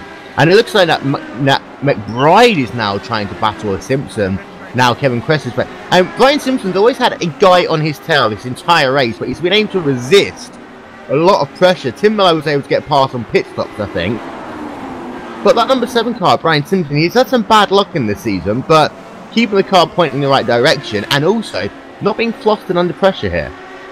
Yeah, it's this track you almost have to have a selective rear view mirror, where if you do have a car behind you and you know they're not going to try something, you have to do everything in your power just to ignore that car exists. Run your line, run your marks, and if you can do that, if you can run the lap times you're running and they're running close to you, chances are they're not going to be able to get around you. That is very hard to do, to ignore those other cars, but so far he's been able to do so. Ahead of him, you've got Terry Martinson. These guys that we haven't really talked much about at all. Terry Martinson, now he's had a bit of an up and down day. Of course, he was turned around at the start of this race, but Paul Jenkins is all over the rear of Courtney Terrell with less than 10 laps to go in. having a look at the lap times, it does look as though that Jenkins has got the match for that number 18 car. He's got the match, and there's time. There is time, and this is where now Courtney Terrell's got to be careful not to pay attention to his rear view mirrors. This points-wise is going to be really good for Courtney Terrell to stay in the hunt. 6th place here, I'm sure he will be happy with that. On the same, at the same time, Paul Jenkins, 6th place is a lot better than 7th. We'll see how much he wants to force the issue here, as they are now just, maybe 6 car lengths apart. Yeah, out on the straightaway. They are, and I'll tell you what, Paul Jenkins is very good in Sector 2. Does look as though that in the same way that Ryan Murray's been struggling a little bit in Sector 2, as Courtney Terrell's been doing exactly the same. A little bit of a wiggle down into turn number 16 there for Terrell. However, able to get onto the gas. Gap is now down to about half a second on the racetrack between these two drivers. And for Jenkins, you're going to have to argue that the only place he's going to be able to do it is about here. Coming out of this corner, getting onto the power earlier, and trying to slot it down to the inside as they come down into the hairpin. Not quite close enough this time by. Jenkins did a 111.8 compared to a 111.8. Actually, he was only faster by 1/100th of a second last time. And you really, you say coming out of turns 3, 4, and down into the turn 5, where the famous spider is on the outside of the track. You do need to get that run, but if you have that dirty air, it is so hard to do that. That's probably the only true passing spot, as Paul Jenkins might be thinking about him. If he is right there, but there's no way he can dive to the inside right there.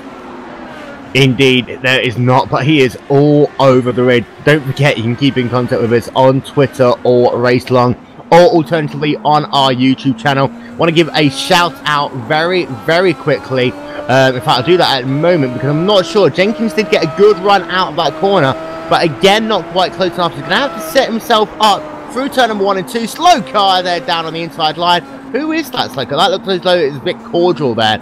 So no harm, no foul. I'd like to give a shout out as well to Manly Game Days on our YouTube page. But again, Jenkins didn't get it where he needed to, out of that turn 2-3 complex. And sideways there, Courtney Terrell, and Jenkins, he had to hit him. And Murray now. Murray, that was right in front of our 2nd place driver as well. So both of those cars are drivable. We'll see if they can bring it home 5 laps. And replay up on your screen. Courtney Terrell spins that IMS car down into the hairpin, just locks up a wheel on the seam, and Jenkins had already committed to the corner at that point, and he didn't know where that car was going to spin. It looks as though it was going to spin to the outside. It didn't, and then that lane was pretty much closed to the number 23 car. Now, Jenkins didn't lose a position to anyone else. His car does look as though it's a little bit beaten up, but for the time being, they look as though they are okay. And also, Matt Kingsbury is about half a lap behind them. Jenkins' car doesn't look as though it's working very well. Courtney Terrell, about the same.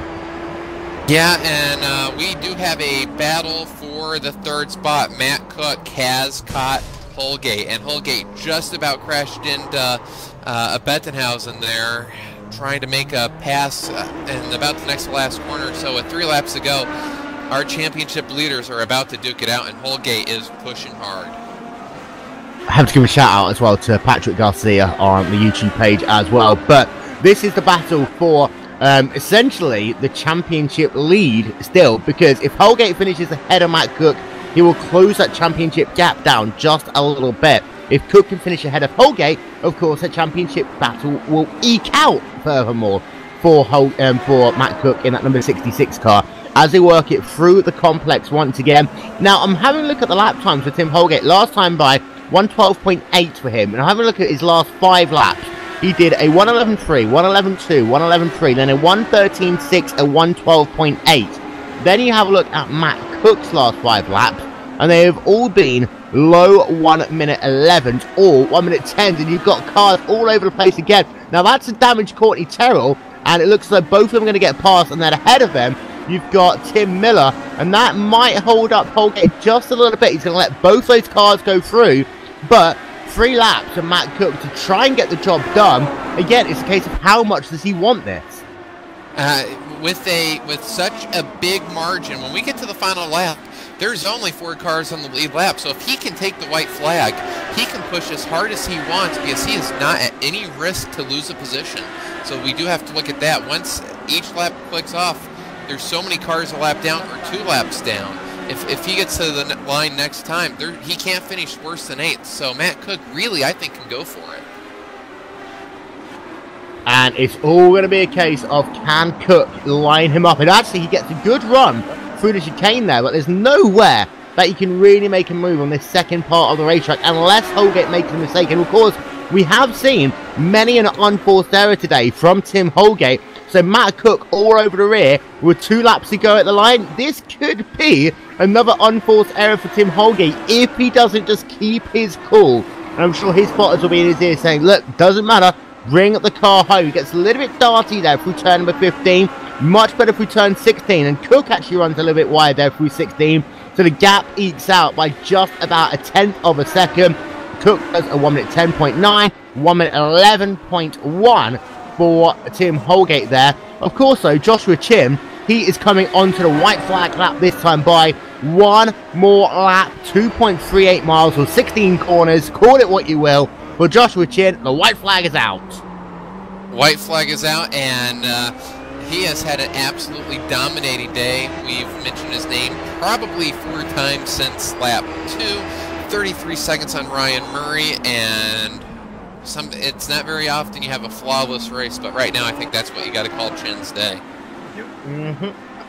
For Joshua Chin, that 93 car has just been absolutely perfect. All he has to do now, bring it home for this last half a lap. He has got some lap traffic ahead of him. That is Kevin Crest in the number 45 cars. They come down into the turn 7 complex one final time. We'll also give you up to date on that battle between Holgate and Cook. That is going to go down to the last lap as well, because that gap about what it was that last time by. Holgate is struggling with his tyres a little bit, and Cook is getting a lot closer in that run down to turn number 1. He's not quite close enough though. He needs to get a good run through turn 2. If he can do that, then he might have a chance to come through turn 5. And Holgate goes a little bit sideways there, but Cook can get on the power when he needs to. Sideways again there for Holgate. Joshua Chin is coming out the final corner. He is going to win round number 6 of the 16th Street Racing League, powered by International Light Technologies. Cook is all over the rear of Tim Holgate. Cook gets a little bit sideways. That fight is over. That fight is over. Cook was there, and with the lap cars in front of him, I think he had finally gotten to Holgate's head, and Matt Cook nails that section. It's not over. If Holgate slips just a little bit, Matt Cook is right there. So half a lap for them to go. Less than that. Ryan Murray, by the way, he is coming out of the final corner for the final time. He will take 2nd position in the race. He will have his best finish of the season in that number 16 car. Tim Holgate, can he keep that 3rd position down into the final couple of corners for the final time? Lap car is not going to move out of the way. This is going to be crazy. Because now Cook, can he get a better run at the final corner? The answer is going to be no. Holgate 3rd, Matt Cook 4th, Stockrider 5th. What an active race for Holgate. Oh my goodness. That's for him to get 3rd place and get some points on Matt Cook. I have no idea how he maintained his composure. I've never seen a driver have so many issues, so many near misses, and really, Holgate, when Murray pitted, Holgate was throwing off quick lap times, but when he went off in turn 7, I don't know if that maybe did something to the suspension. He never got his groove back once he went off.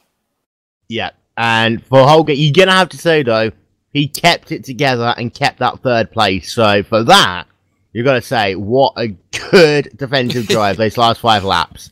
Oh, the way his race has been, he had been chasing the entire race. He had been chasing Ryan Murray the entire race, and that was the first time he really had pressure from behind.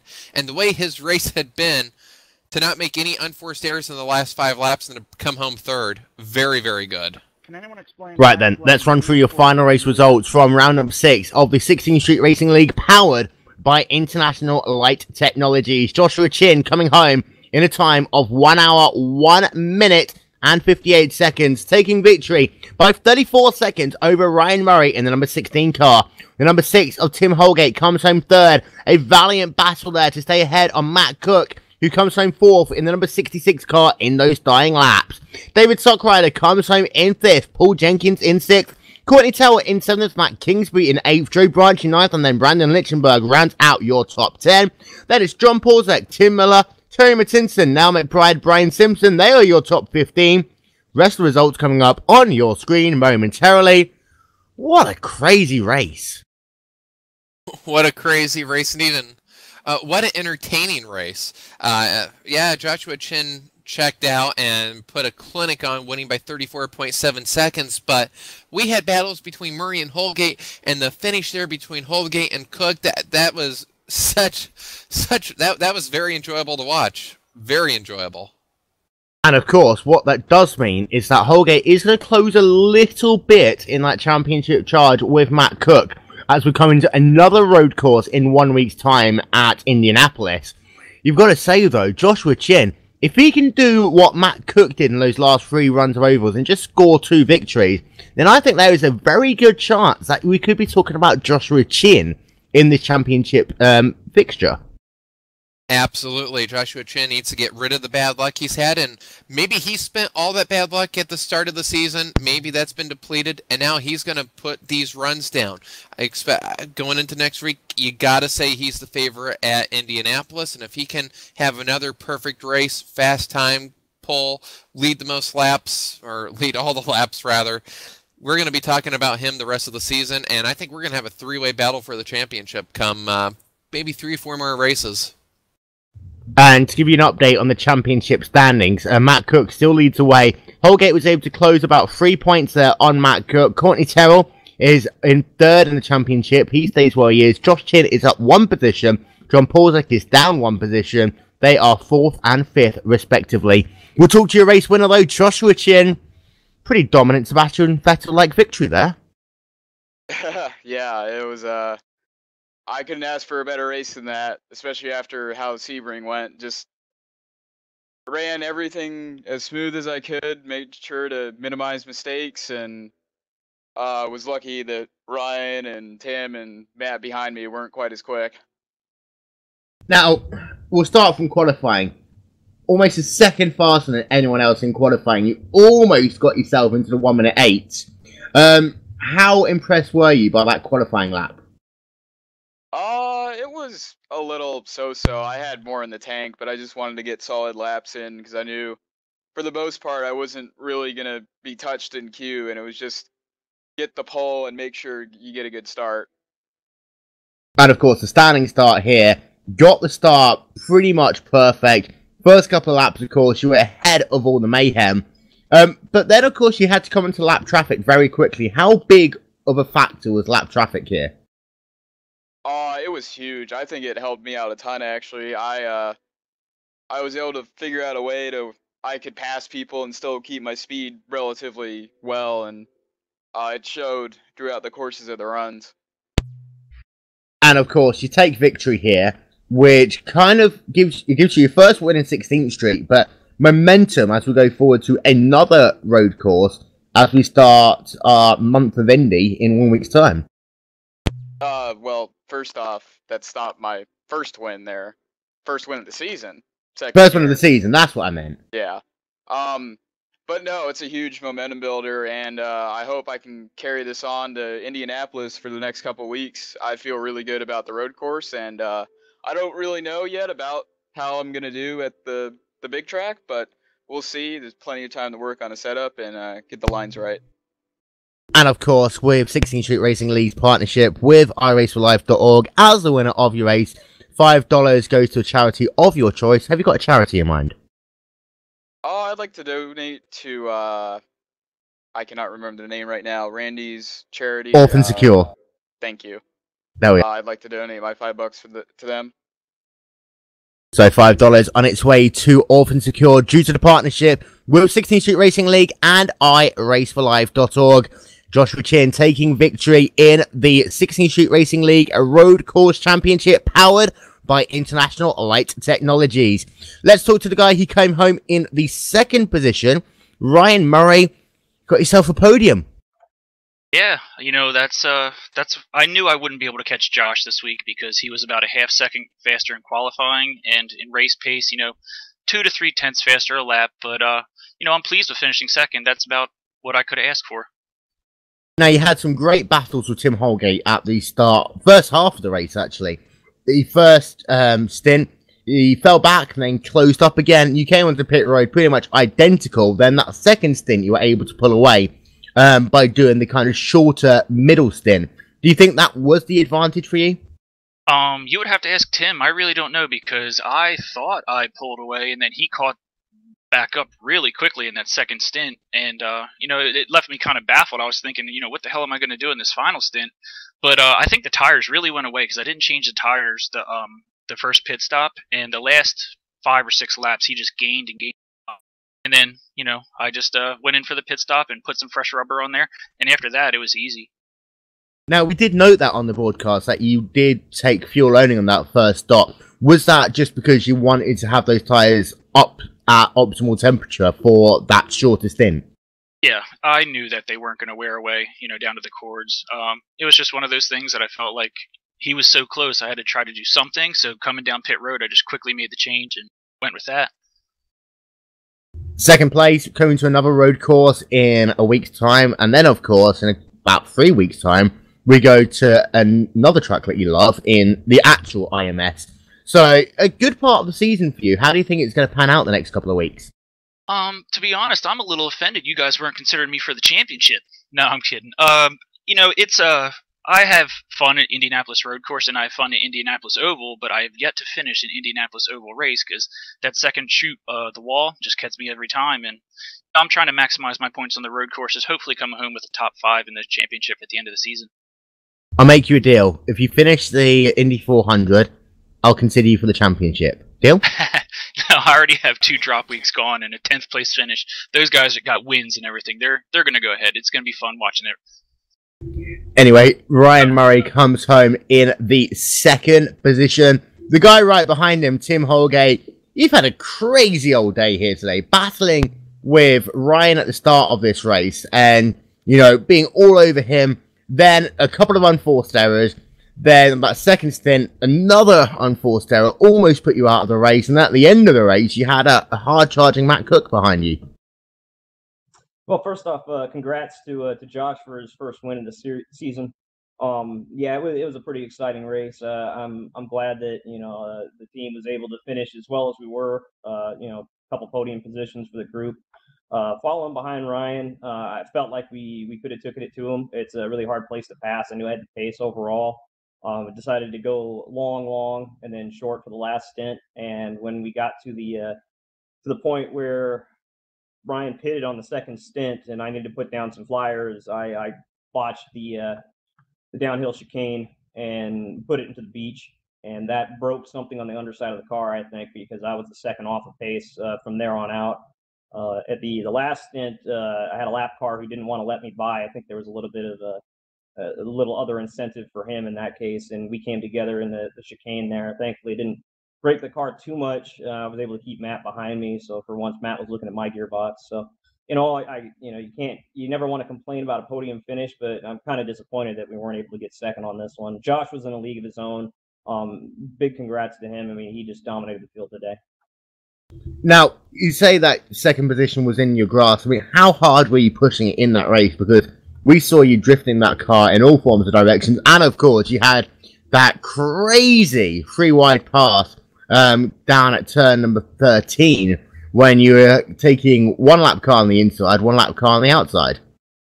Well, I was taking it a little bit easy for the most part in the first stint. When I came out of the pits right behind Ryan, I got stuck behind a car who was going longer, and that cost me, I think, 3 seconds. So it took me a while to get back up behind Ryan. The spin I had right before I don't know, I think that was in the second stint. I can't recall when I got right up behind. Maybe it was the first stint, but yeah, but I definitely remember the 3 wide. I had no idea that they're going to let me through there. I was trying to figure out how to avoid the accident that they looked like they were going to have.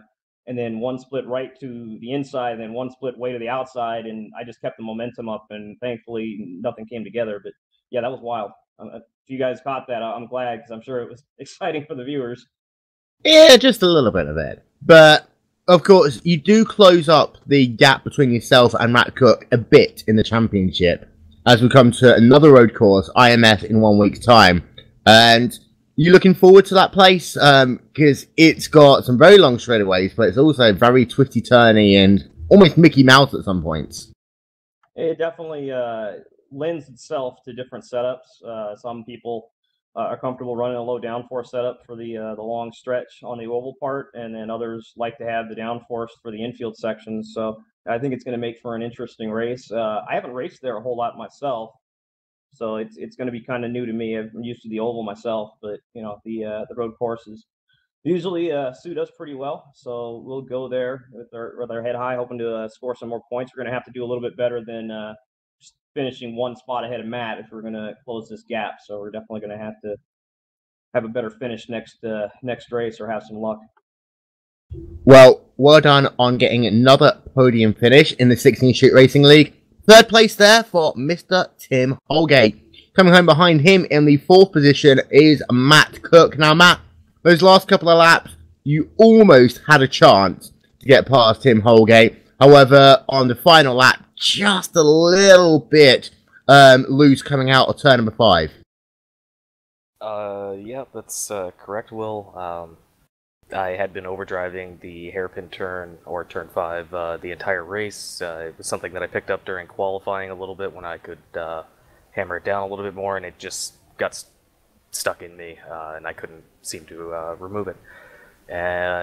However, with Tim being damaged and knowing that it was part of a fellow teammate, I actually was arguing with my teammates whether or not to pass him, and I decided overall that I would only try to make a maneuver on him for his sake and mine, being that he was damaged.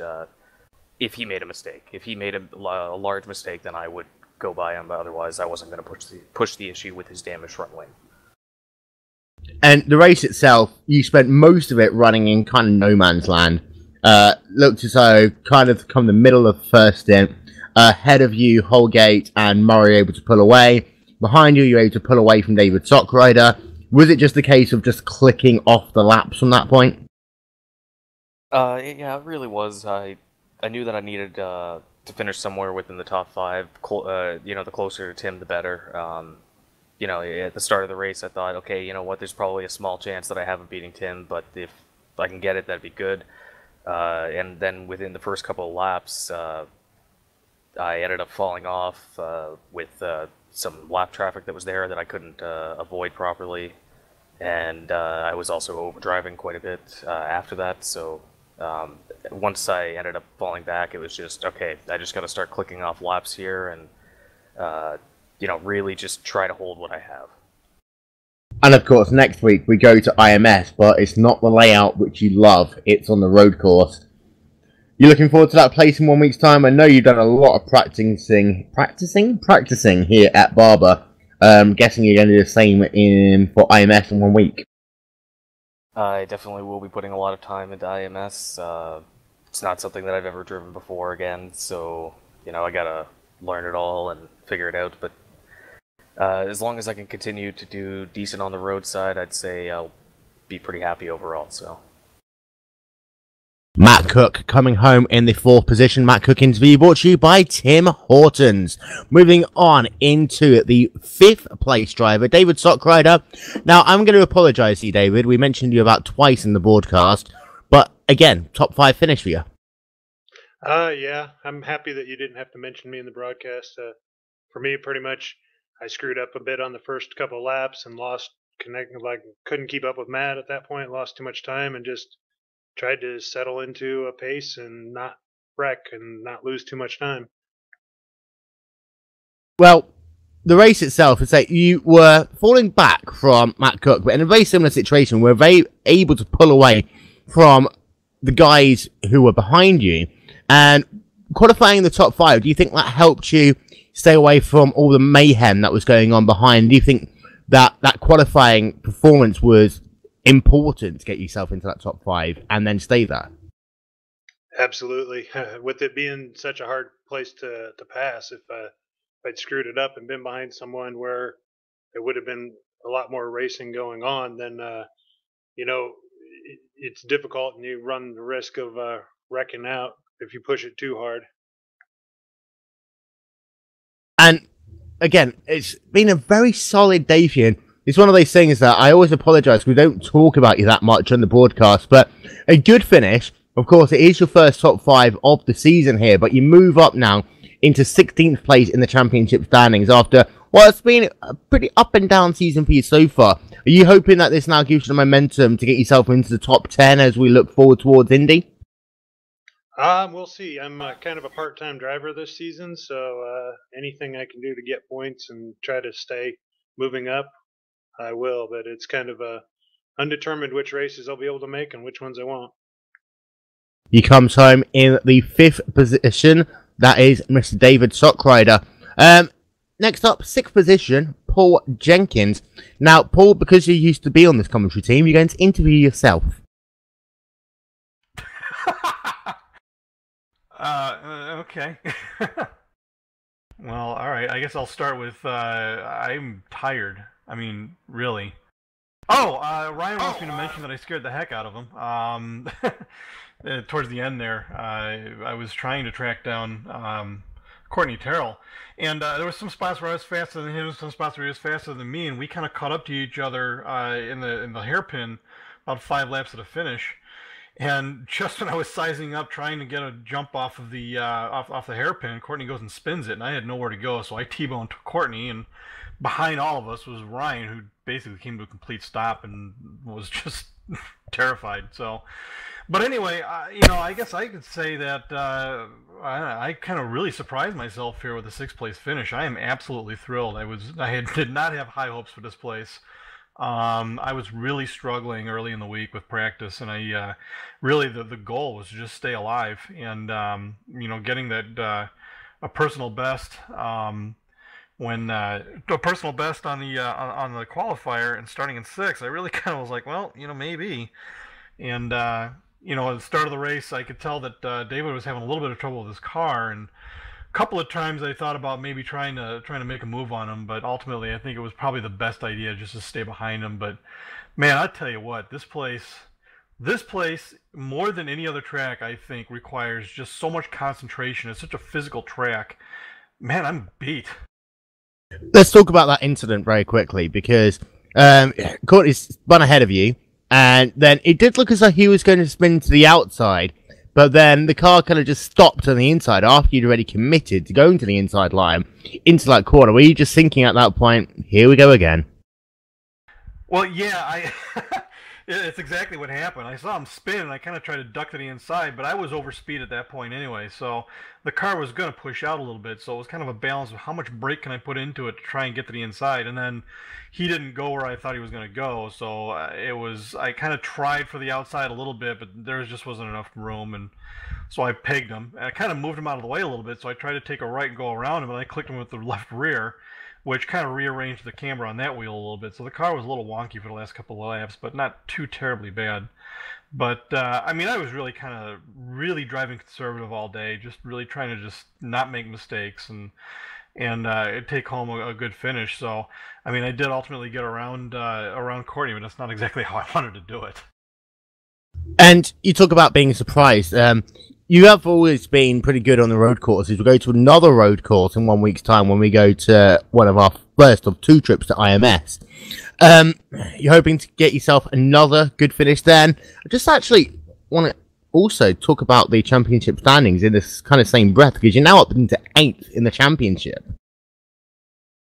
Yeah, very happy with the result. Up 3 spots, and not very far away at all from Ryan and Eric. So yeah, I mean, it's really putting me in a great position to try and capitalize here. Indy is one of those courses where I don't really enjoy the course, but I'm not terribly bad there. So, I'm hoping for another good result there. I do have a lot of laps there just from previous series and other cars. So, the layout of the course is relatively simple. It's just rather slippery. There's a lot of low speed here, which this car really doesn't like, going slow. So, it's going to be a bit of a challenge, but, the track lends itself to some good passing opportunities, and I think we're going to see some good racing there. Paul Jenkins coming home in the 6th position, and Aaron, that pretty much sums up this race. Now, this has been very tough, technical. Next week we go to another tough and technical track, but in a different vein, Indy. And of course, it's on the road course. And it's, in the nicest way possible, very difficult to pass once again, but you have got two very good passing opportunities. Down into turn number 1, and then also down as you come into the complex towards the end of the lap. Yes, you do. Two good places to pass, and a super long straightaway, which is going to be a great thing to watch. The start there, turn 1, 90 degrees right. That's going to be interesting as well. I think we're going to see a lot of drivers that typically don't run a road course run there or try to make the transfer race, because Indy is Indy. So I think it's going to be a good show for sure. I think we're going to see a lot of what we saw today. We're going to see there. Not as much elevation change, well, actually none, but I think the lap cars, that's going to play a part, and all in all, I think we're going to see another great road race. And it was alluded to in interviews that you have some drivers who will try and take some very different setup options. Some people will just want to have the high downforce, keep it nice and solid on the inside, and hope that will give them enough momentum on the banking. And then you have the guys who try to go for the low downforce setups, and almost you get something very similar to what you always have in the Rolex races at Daytona, where you have some people who are very good at one part of the racetrack and not as good as others. And then you also have those people who are just trying to do the balancing act. Be better than average everywhere. And I'm sure the teams, this might be outside for the Indy 400 coming up in the new year. This might be one of the longest bits of testing on what is going to work. Full downforce, no downforce. It's going to be a tricky game to play, and I'm sure the teams are going to spend many an hour this week trying to figure out just what is the best. And one thing, you might be fastest setup, might not be the fastest, because if you have the draft, if you can't pass, or if you're fast in the wrong part of the track, then it's not worth it. And with that, it is time to wrap up our coverage of round number 6 of the 2013 16th Street Racing League here on iRacing Brazil. The road portion of the 16th Street Racing League is brought to you by International Light Technologies. And also, don't forget, the Will and Dave show is on every Friday, 4 PM Eastern. It is live, it is exclusive, and it is on Glacier TV. Next week, we'll head over to Indianapolis Motor Speedway to the road course for round number 7 of the championship. Can Joshua Chin make it back-to-back victories on the road course? Can Ryan Murray take his first victory of the season? And can Tim Holgate try and close that gap to Matt Cook even more? Or can Cook eke out that gap once again? Join us same time, same place for more coverage of the 16th Street Racing League. I've been Will Vincent, that has been Aaron Likens, and this has been an iRacing Brazil presentation of the 16th Street Racing League. Talk to you next time. Goodbye.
All the best to everybody at iRacing Brazil. It's going to be Silvestro, and I hope all the iRacers in Brazil are having a lot of fun on iRacing.